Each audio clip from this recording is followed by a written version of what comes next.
નમસ્કાર મિત્રો, ગિરીશ એજ્યુકેશન ચેનલની અંદર તમારું સ્વાગત છે. મિત્રો, આજના વિડીયોની અંદર આપણે ધોરણ 6 વિષય વિજ્ઞાન પ્રકરણ નંબર 1 આહારના ઘટકો. આજના વિડીયોની અંદર આપણે આ પ્રકરણ 1 વિશે માહિતી મેળવશું. તો ચાલો આપણે આજનો વિડીયો શરૂ કરીએ. આહારના ઘટકોને અંગ્રેજીમાં કહેવામાં આવે કોમ્પોનેન્ટ્સ ઓફ ફૂડ. નીચલા ધોરણમાં આપણે એવા ખાદ્ય પદાર્થોની યાદી બનાવી હતી જેને આપણે ખાઈએ છીએ. 5મા ધોરણની અંદર આપણે એવા ખાદ્ય પદાર્થોની યાદી બનાવી કે જેનો આપણે ખોરાક તરીકે ઉપયોગ કરીએ છીએ. ભારતના વિવિધ ભાગોમાં ખાવામાં આવતા ખાદ્ય પદાર્થો વિશે પણ આપણે ઓળખ મેળવી હતી. ભારતના જુદા જુદા રાજ્યોની અંદર કયા પ્રકારનો ખોરાક ખાવામાં આવે છે તેના વિશે પણ આપણે માહિતી મેળવી હતી તથા તેને નકશામાં પણ અંકિત કર્યા હતા. અહીં બાજુમાં ચિત્ર આપેલું છે ભારતના નકશાનું. એમાં જુદા જુદા રાજ્યની અંદર કયા પ્રકારનો ખોરાક ખાવામાં આવે તે ટૂંકમાં ખોરાક સાથે બતાવેલું છે. એ આપણે 5મા ધોરણમાં શીખી ગયા. ભોજનમાં રોટલીને બીજું નામ છે એનું ચપાતી તરીકે પણ ઓળખવામાં આવે. ટૂંકમાં આપણે ભોજન એટલે ખોરાકમાં રોટલી હોય, દાળ હોય છે અને રીંગણનું શાક હોઈ શકે. આ ઉપરાંત ભાત, સંભાર તથા ભીંડાનું શાક હોઈ શકે છે. દરરોજ આપણે જે ભોજન કરીએ તેમાં રોટલી હોઈ શકે, રોટલો ખાતા હોય તો તે પણ હોઈ શકે, દાળ હોય કોઈ પણ પ્રકારની, રીંગણાનું શાક હોઈ શકે, ભીંડાનું હોઈ શકે, ટમેટાનું હોઈ શકે. આ ઉપરાંત આપણે ભાત પણ ખાતા હોઈએ, સંભાર તથા ભીંડાનું શાક પણ હોઈ શકે છે. ચિત્ર પણ આપણે એની સાથે જોતા જઈએ. જો અહીંયા થાળી આપેલી છે, એમાં રોટલી છે, દાળ છે અને રીંગણાનું શાક અહીં આપેલું છે. આપણા ભોજનમાં ટૂંકમાં આનો સમાવેશ થાય. આ ઉપરાંત અહીં ભાત, સંભાર અને ભીંડાનું શાક પણ આપેલું છે. હવે આ સિવાય ભોજનમાં અપમ, જો આ પેલું ચિત્ર છે એ અપમનું છે. અપમની તમારે રસોઈ ટૂંકમાં ખોરાક બનાવવો હોય તો યુટ્યુબમાં સર્ચ કરો અપમ, તો ટૂંકમાં એ આવશે. ત્યારબાદ માંસાહારી આપણે હોઈએ તો અમુક માણસો છે માછલી પણ ખાતા હોય તો એનું પણ ચિત્ર અહીં આપેલું છે. ત્યારબાદ શાકભાજી હોઈ શકે, તો આ શાકભાજીનું ચિત્ર આપેલું છે. ટૂંકમાં દરરોજ આપણે જે ભોજન લઈએ એમાં રોટલીનો સમાવેશ થાય, દાળનો સમાવેશ થાય, જુદા જુદા પ્રકારનું શાક હોઈ શકે, ભાત હોઈ શકે, માછલી હોઈ શકે અથવા શાકભાજી હોઈ શકે. હવે આપણે જોઈએ પ્રવૃત્તિ 1. અહીંયા ચોપડીમાં પણ ચિત્ર આપેલું છે જેમાં રોટલી છે, બરાબર, શાક પડેલું છે. પ્રવૃત્તિ 1.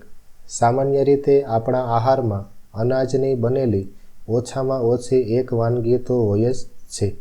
આપણે જે દરરોજ ખોરાક ખાઈએ, જે ખાવાનું ખાઈએ એમાં અનાજ એટલે કે ઘઉં, ચોખા, બાજરો એને અનાજ તરીકે ઓળખવામાં આવે. તો એમાંથી બનેલી એક વાનગી હોય છે.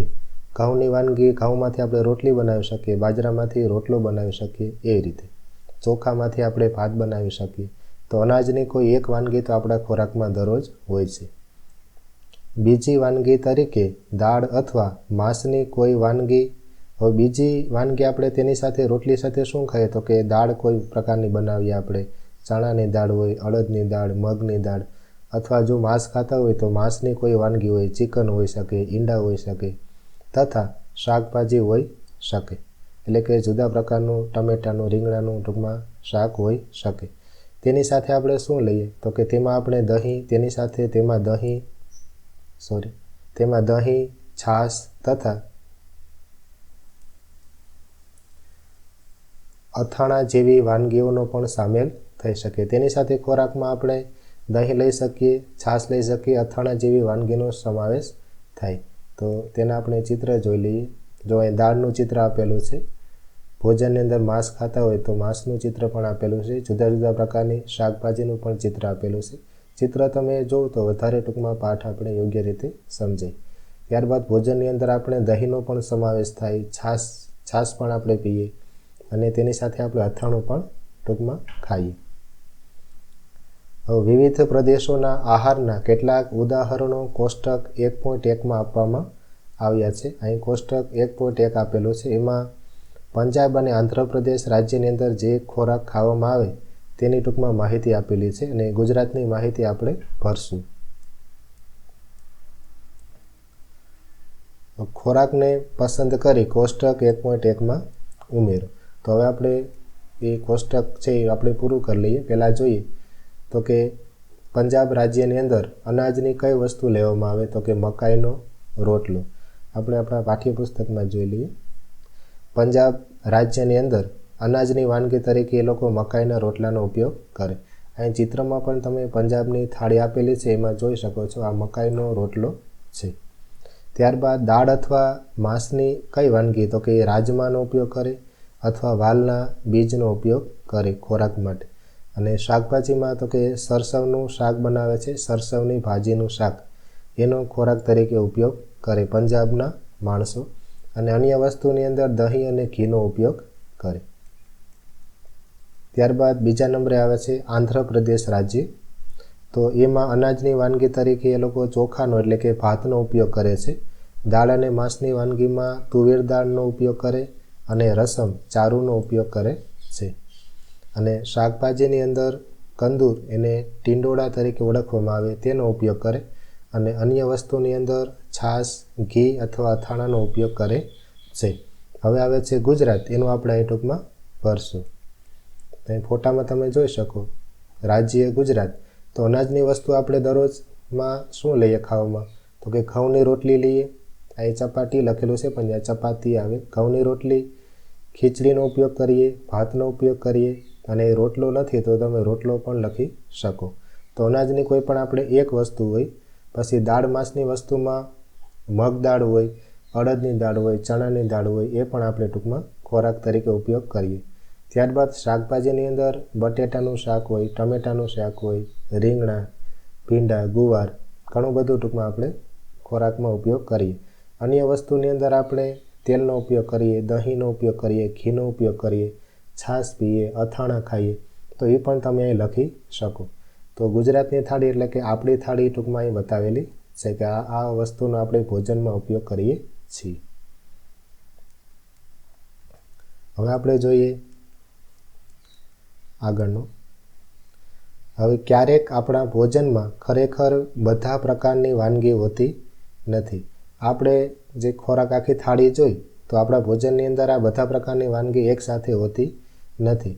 જ્યારે આપણે પ્રવાસ પર નીકળ્યા હોઈએ ત્યારે આપણે તે જ ખાઈએ છીએ જે રસ્તામાં ઉપલબ્ધ હોય. આપણે પ્રવાસમાં ગયા હોય કે બહાર આપણે મુસાફરી માટે ગયા હોય તો આપણે રસ્તામાં જે ઉપલબ્ધ હોય તે જ ખાઈ લઈએ છીએ. હવે આપણામાંથી કેટલાક માટે મોટે ભાગે બધા પ્રકારની વાનગી ખાવી શક્ય નથી. તો બધા પ્રકારની વાનગી છે બધા માણસોને સરળતાથી મળી રહે એવું હોતું નથી. આહારમાં વિવિધ ખાદ્ય પદાર્થોના આ પ્રકારના વર્ગીકરણનું કોઈ કારણ હોવું જોઈએ. શા માટે આપણે અનાજની એક વસ્તુ ખાઈએ, કઠોળ ખાઈએ, છાશ છે, દૂધ છે, શાકભાજી ખાઈએ? તો આવું વિવિધ પ્રકારનું ટૂંકમાં શા માટે આપણે ભોજન લઈએ? આપણા શરીર માટે શું એ જરૂરી છે? શું તમે માનો છો કે આપણા શરીરને વિશિષ્ટ ઉદ્દેશ્ય માટે વિવિધ પ્રકારના ખોરાકની આવશ્યકતા હોય છે? તો કે હા. જુદા જુદા પ્રકારનો ખોરાક છે આપણા શરીરની વૃદ્ધિ અને વિકાસ માટે એટલે કે આપણા શરીર માટે એ જુદા જુદા પ્રકારનો ખોરાક ખાવો એ ખૂબ જરૂરી છે. હવે અહીંયા જે ચિત્ર આપેલું છે, જો આપણે પ્રવાસમાં ગયા હોય અથવા બહાર ગયા હોય તો જે રસ્તામાં ઉપલબ્ધ ખોરાક હોય તે આપણે ખાઈએ છીએ. હવે આપણે જોઈએ 1.1 એટલે કે વિભિન્ન પ્રકારના ખાદ્ય પદાર્થોમાં શું હોય છે? આપણે જે ખોરાક તરીકે ઉપયોગ કરીએ, રોટલી હોય, રોટલો હોય કે કોઈ શાકભાજી હોય, તો એની અંદર શું હોય છે હકીકતમાં? અંગ્રેજીમાં કહેવામાં આવે એને what do different food item contain. ખાદ્ય પદાર્થોની અંદર શું હોય છે આપણે જોઈએ. આપણે જાણીએ છીએ કે દરેક ખોરાકની વાનગી એક અથવા વધારે પ્રકારના ઘટકોથી બને છે. દરેક જે ખોરાકની વાનગી, દાખલા તરીકે આપણે રોટલી બનાવી છે તો એના માટે આપણે શું લઈએ? તો કે ઘઉંનો લોટ લઈએ, પાણી અને તેલનો ઉપયોગ કરીએ. 3 પ્રકારના ઘટકોથી ટૂંકમાં રોટલી બને. તો ખોરાકની વાનગી એક અથવા વધારે પ્રકારના ઘટકોથી બને છે જે આપણને વનસ્પતિ અથવા પ્રાણીઓમાંથી મળે છે. ખોરાકના ઘટકો આપણને શેનાથી મળે? તો કે વનસ્પતિ આપણને આપે અથવા પ્રાણી આપે. ઘણા વ્યક્તિઓ ઈંડા ખાતા હોય તો ઈંડા આપણને પ્રાણીમાંથી મળે છે. આપણે છાશ પીએ તો એ પણ આપણને પ્રાણીમાંથી મળે છે, કારણ કે દૂધ આપણને ગાય અથવા ભેંસનું હોય તો એ દૂધ આપણને પ્રાણી આપે અને એમાંથી આપણે છાશ બનાવીએ છીએ, દહીં બનાવીને. તો આપણે જે ખોરાક લઈએ તો એમાંથી અમુક ખોરાક વનસ્પતિ આપણને આપે અને અમુક ખોરાક છે એ કોણ આપે તો કે પ્રાણીમાંથી આપણને મળે. આ ઘટકો આપણા શરીર માટે જરૂરી કેટલાક આવશ્યક દ્રવ્યો ધરાવે છે.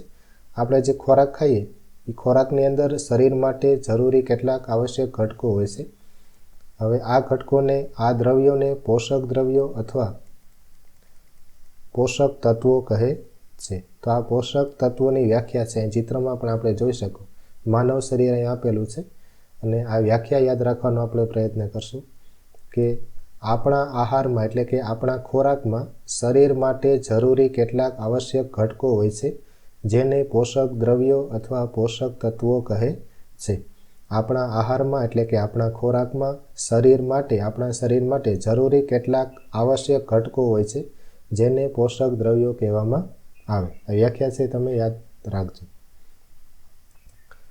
આપણા આહારના મુખ્ય પોષક દ્રવ્યો. હવે આપણા આહારની અંદર એવું શું હોય છે જે આપણા શરીર માટે ખૂબ ઉપયોગી છે?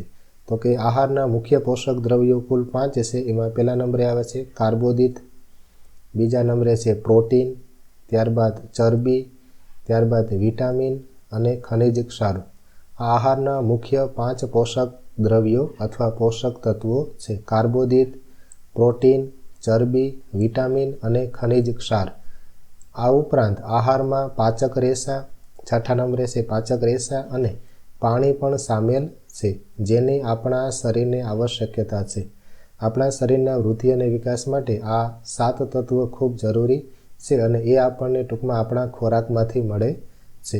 ફરીવાર આપણે એના નામ લઈએ. આહારના મુખ્ય પોષક દ્રવ્યો એમાં કાર્બોદિત, પ્રોટીન, ચરબી, વિટામિન, ખનિજ ક્ષારો, આ ઉપરાંત પાચક રેસાઓ અને પાણીનો સમાવેશ થાય છે.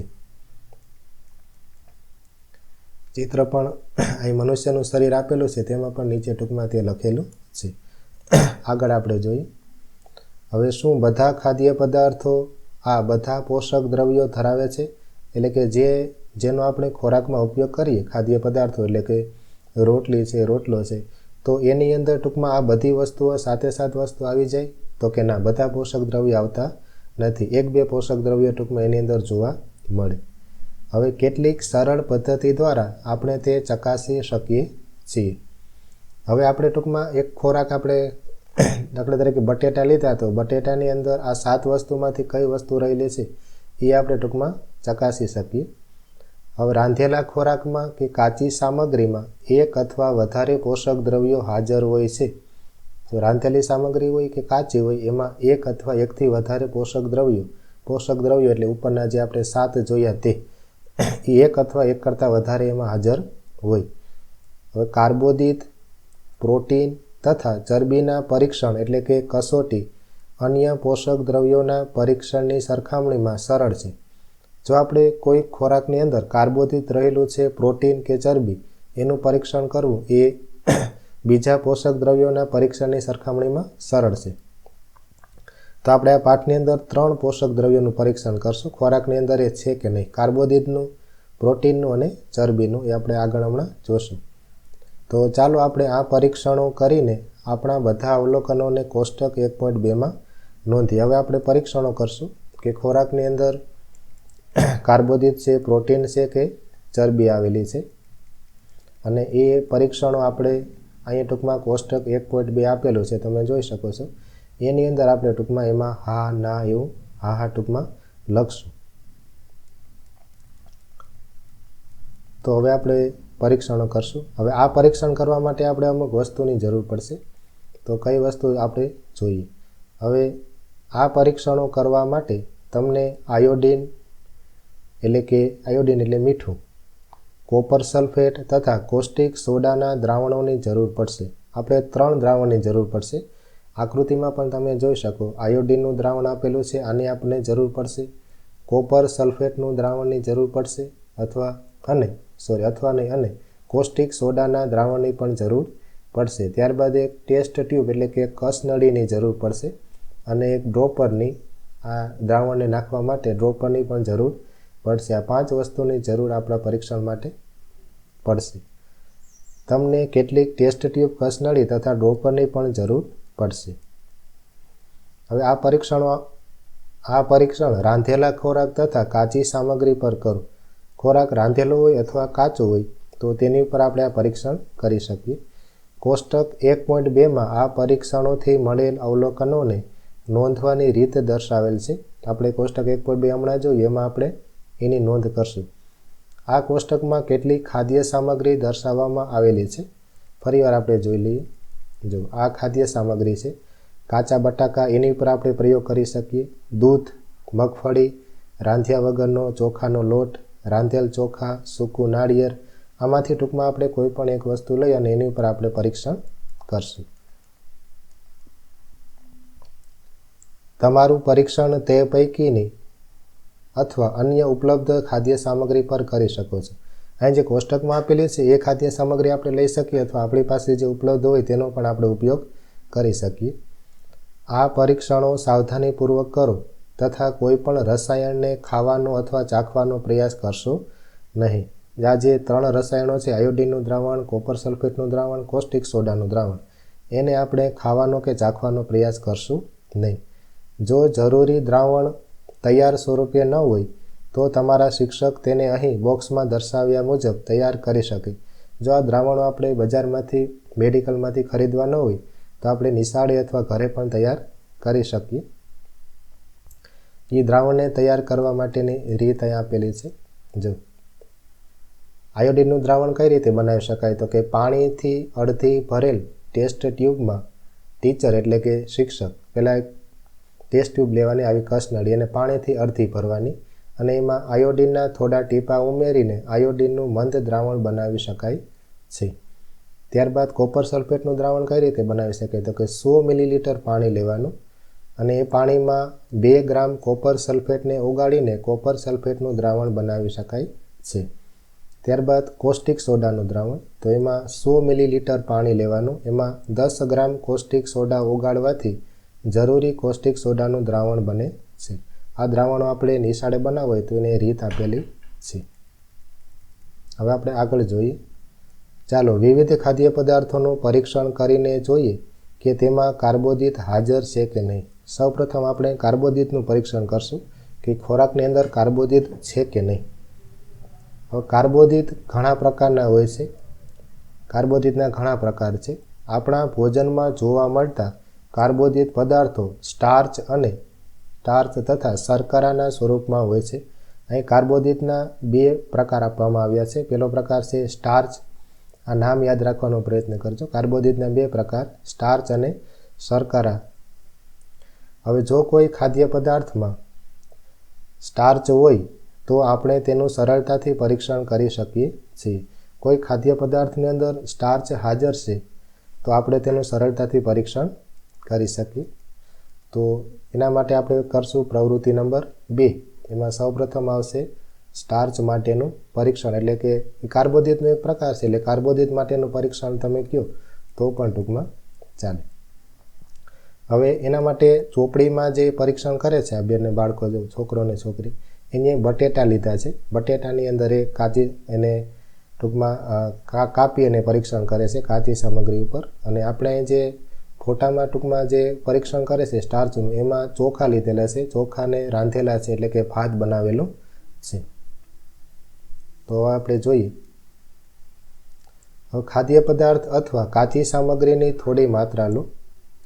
અહીં કાચી સામગ્રી લીધેલી છે અને અહીં ચિત્રમાં આપણે ખાદ્ય પદાર્થ એટલે કે ચોખા લીધેલો છે, ભાત લીધેલ, સોરી. તેમાં 2-3 ટીપા મંદ આયોડિનના દ્રાવણના ઉમેરો. હવે શું કરવાનું છે, કાચી સામગ્રી લેવાની અને એમાં અથવા પાકેલી, એમાં 2-3 ટીપા ડ્રોપરની મદદથી, ચિત્રમાં પણ તમે જોઈ શકો, 2-3 ટીપા ટૂંકમાં મંદ આયોડિન દ્રાવણના નાખવાના છે.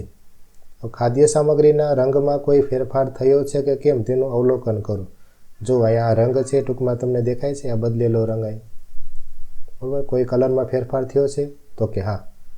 શું તે ભૂરો કાળો થઈ ગયો છે તો કે હા. ભૂરો એટલે બ્લુ કલર, જ્યાં બ્લુ કલર તમને દેખાય છે. અહીંયા પણ ચિત્રમાં, પાઠ્યપુસ્તકમાં પણ દેખાય છે. હવે આ ભૂરો કાળો રંગ, આ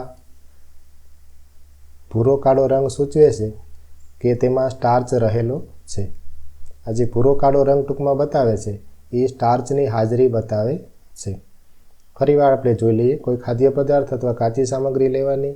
હવે તેની અંદર 2-3 ટીપા મંદ આયોડિન દ્રાવણના ઉમેરવાના અને જો એ ખાદ્ય સામગ્રીના રંગ છે, ખાદ્ય સામગ્રીનો રંગ એ ભૂરો કાળો થઈ જાય તો સમજવાનું કે એ ખાદ્ય પદાર્થની અંદર સ્ટાર્ચ રહેલો છે, એટલે કે કાર્બોદિત રહેલો છે.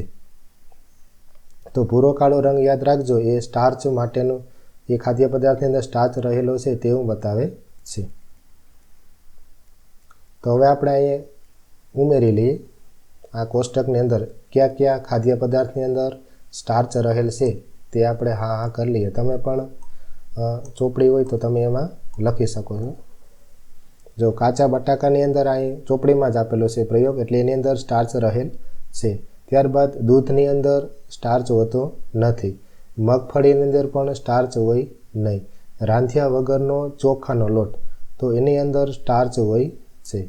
આ ચિત્રમાં આપણે અહીંયા ભાતમાં કરેલું હતું, એટલે કે ચોખા છે એ રાંધી નાખ્યા હતા, તો એમાં પણ સ્ટાર્ચ હોય. અને રાંધ્યા વગરનો ચોખાનો લોટ હોય તો એમાં પણ સ્ટાર્ચની હાજરી હોય. અને રાંધેલા ચોખા હોય, ભાત હોય, તો તેની અંદર પણ સ્ટાર્ચ રહેલો હોય છે. ત્યારબાદ આ સૂકું નાળિયેરમાં ન હોય, રાંધ્યા વગરની તુવેરની દાળમાં ન હોય, રાંધેલી દાળમાં ન હોય, કોઈ પણ શાકભાજીના ટુકડામાં ન હોય, કોઈ પણ ફળના ટુકડામાં ન હોય, અને બાફેલા ઈંડામાં પણ, બાફેલું ઈંડું એનો સફેદ ભાગ, એમાં પણ સ્ટાર્ચ હોતું નથી. તો આપણા કોષ્ટક પ્રમાણે 3 ખાદ્ય સામગ્રીમાં સ્ટાર્ચ છે. કાચા બટાકામાં, રાંધ્યા વગરનો ચોખાના લોટમાં અને રાંધેલા ચોખામાં 3 ખાદ્ય પદાર્થની અંદર સ્ટાર્ચ રહેલ છે. હવે આપણે એની આગળનું પરીક્ષણ કરશું.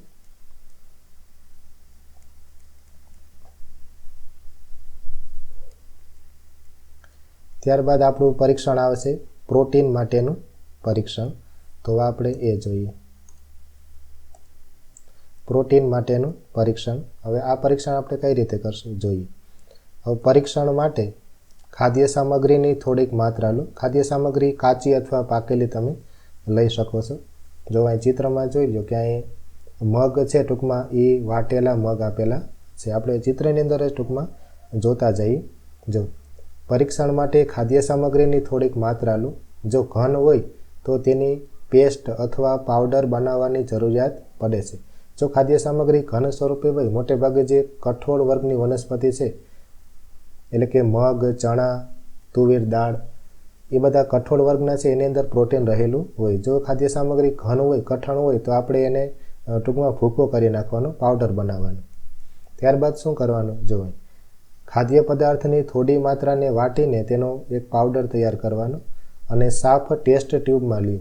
આ કસનળી છે એની અંદર એનો પાવડર ટૂંકમાં જો અહીં ભૂકો છે એ ભરેલો છે. હવે તેમાં શું કરવાનું, આગળ તેમાં 10 ટીપા પાણીના ઉમેરી બરાબર હલાવો. હવે આ પાણી જો અહીં ડ્રોપરની મદદથી નાખે છે, 10 ટીપા નાખવાના અને પછી આને કસનળીને હલાવી નાખવાની. ત્યારબાદ શું કરવાનું, હવે ડ્રોપરની મદદથી ટેસ્ટ ટ્યુબમાં 2 ટીપા કોપર સલ્ફેટના દ્રાવણના નાખવાના. 2 ટીપા કોપર સલ્ફેટનું દ્રાવણ આપણે જે બનાવ્યું હતું, તો 2 ટીપા કોપર સલ્ફેટના દ્રાવણના અને 10 ટીપા કોસ્ટિક સોડાના દ્રાવણના નાખવાના. 10 ટીપા કોસ્ટિક સોડાના દ્રાવણના એ નખાઈ જાય ત્યારબાદ બરાબર હલાવીને ટેસ્ટ ટ્યુબમાં રહેલ પદાર્થ જાંબલી રંગનો થઈ ગયો. ત્યારબાદ એને બરાબર આ કોસ્ટિક સોડાને બધું નખાઈ જાય ત્યારબાદ એને બરાબર હલાવવાનું. જો તમે હલાવો તો જે આ ખાદ્ય પદાર્થનો ભૂકો હતો એનો કલર છે એ જાંબલી રંગનો થઈ ગયો. તો કે હા, જો એ જાંબલી રંગનો થાય તો એ ખાદ્ય પદાર્થમાં ટૂંકમાં પ્રોટીન, જો જાંબલી રંગ છે એ ખાદ્ય પદાર્થમાં પ્રોટીનની હાજરી દર્શાવે.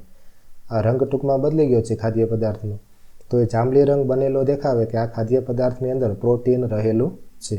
હવે તમે આ પરીક્ષણને બીજા ખાદ્ય પદાર્થ માટે પુનરાવર્તિત કરી શકો છો. તો પ્રોટીન માટેનું પરીક્ષણ આપણે ફરીવાર જોઈ લઈએ. કાચો ખાદ્ય પદાર્થ લેવાનો અથવા પાકેલો લેવાનો અને એનો ભૂકો કરવાનો, પેસ્ટ એટલે કે લુગદી બનાવવાની. ત્યારબાદ એક કસનળી લેવાની. કસનળીમાં એ થોડો એનો જે આપણે ભૂકો કરેલો છે એ પાવડર ટૂંકમાં એમાં નાખવાનો. સૌપ્રથમ એમાં 10 ટીપા પાણીના નાખવાના. ત્યારબાદ કોપર સલ્ફેટના 2 ટીપા નાખવાના અને કોસ્ટિક સોડાના 10 ટીપા નાખવાના. બરાબર એને હલાવી નાખવાનું. જો એ ખાદ્ય પદાર્થનો રંગ જાંબલી રંગનો થઈ જાય તો એ ખાદ્ય પદાર્થમાં પ્રોટીન હાજર છે તેવું આપણને ખબર પડે. તો હવે આપણે કોષ્ટક 1.2માં પણ આપણે નોંધી લઈએ કે એમાં પ્રોટીન રહેલું છે. હવે પેલો છે કાચા બટાકા. તો કાચા બટાકાની અંદર પ્રોટીન છે નહીં. તો એમાં આપણે લીટો કરી દઈએ. દૂધની અંદર પ્રોટીન હોય છે, તો અહીં હા કરેલું છે મોરથી. ત્યારબાદ આવે મગફળી. તો મગફળીની અંદર પણ પ્રોટીન રહેલું હોય છે, આપણે એમાં હા પાડશું. ત્યારબાદ આવે રાંધ્યા વગરનો ચોખાનો લોટ. તો તેની અંદર પ્રોટીન હોતું નથી. રાંધેલા ચોખા, તો તેની અંદર પણ પ્રોટીન હોતું નથી. સૂકું નાળિયેર, તો તેની અંદર પણ પ્રોટીન હોતું નથી. રાંધ્યા વગરની તુવેરની દાળ, એનું ભૂકો, તો એમાં આવશે હા. રાંધ્યા વગરની તુવેરની દાળ હોય, એનો ભૂકો હોય, તો એમાં પણ પ્રોટીન રહેલ હોય. પછી રાંધેલી દાળ હોય, અડદની હોય કે મગની હોય, તો તેની અંદર પણ પ્રોટીન રહેલું હોય છે. ત્યારબાદ આવે કોઈ પણ શાકભાજીનો ટુકડો, તો તેમાં પ્રોટીન હોતું નથી. ત્યારબાદ આવે કોઈ પણ ફળનો ટુકડો, તો તેમાં પણ પ્રોટીન હોતું નથી. ત્યારબાદ આવે બાફેલું ઈંડું, એનો સફેદ ભાગ, તો એમાં આવશે હા, એની અંદર પ્રોટીન રહેલું હોય. તો અહીંયા જે ખાદ્ય પદાર્થની યાદી છે એમાં 4 ખાદ્ય પદાર્થમાં પ્રોટીન હોય છે. એક દૂધમાં હોય, મગફળીમાં હોય, તુવેરની દાળના ભૂકામાં હોય, રાંધેલી દાળ હોય અને બાફેલા ઈંડામાં, એટલે કે 5 સામગ્રીમાં અહીં જે હાજર છે એમાં પ્રોટીન રહેલ છે. કઠોળ વર્ગની વનસ્પતિ છે, તુવેર દાળ હોય, મગની દાળ હોય, ચણા હોય, તો અડદ હોય, એની અંદર ટૂંકમાં પ્રોટીન રહેલું હોય છે. અને માંસની અંદર, ઈંડાની અંદર પ્રોટીન રહેલું હોય છે. તો આ આપણે જોયું પ્રોટીન માટેનું પરીક્ષણ. હવે એના ત્યારબાદ આવશે ચરબી માટેનું પરીક્ષણ, છેલ્લું પરીક્ષણ.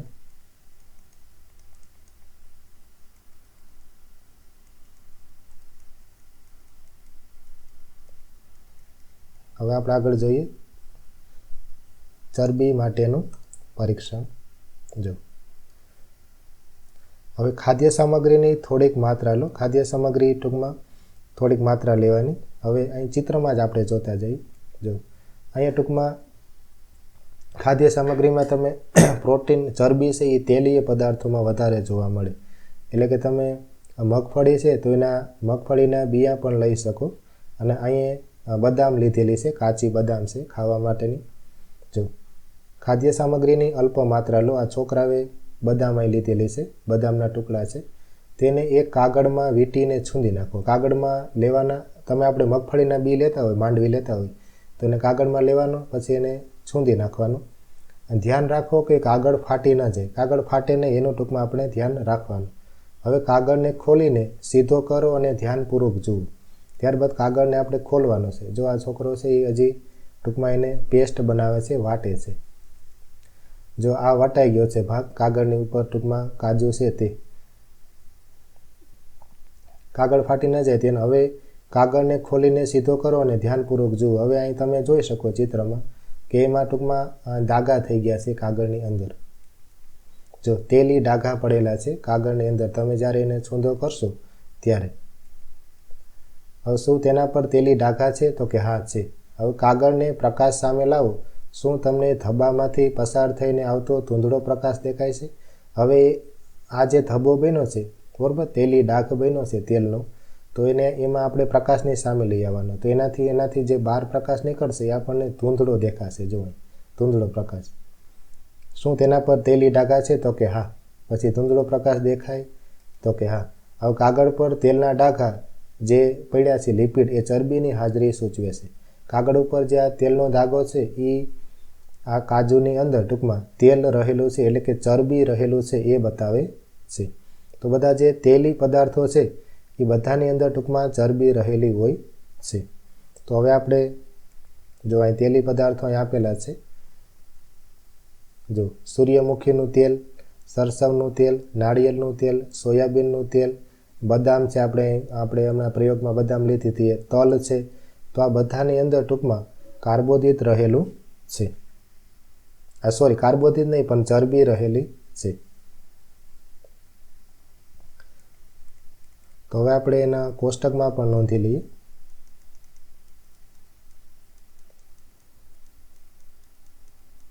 જો આપણું કોષ્ટક આવી ગયું છે. તો એની અંદર આપણે જોઈએ તો, એક મિનિટ પેન્સિલ એક, કાચા બટાકામાં ચરબી હોતી નથી. ત્યારબાદ આવે છે દૂધ. દૂધમાં ચરબીનું પ્રમાણ હોય તો કે હા. દૂધની અંદર આપણને પ્રોટીન પણ મળે છે અને ચરબી પણ મળે.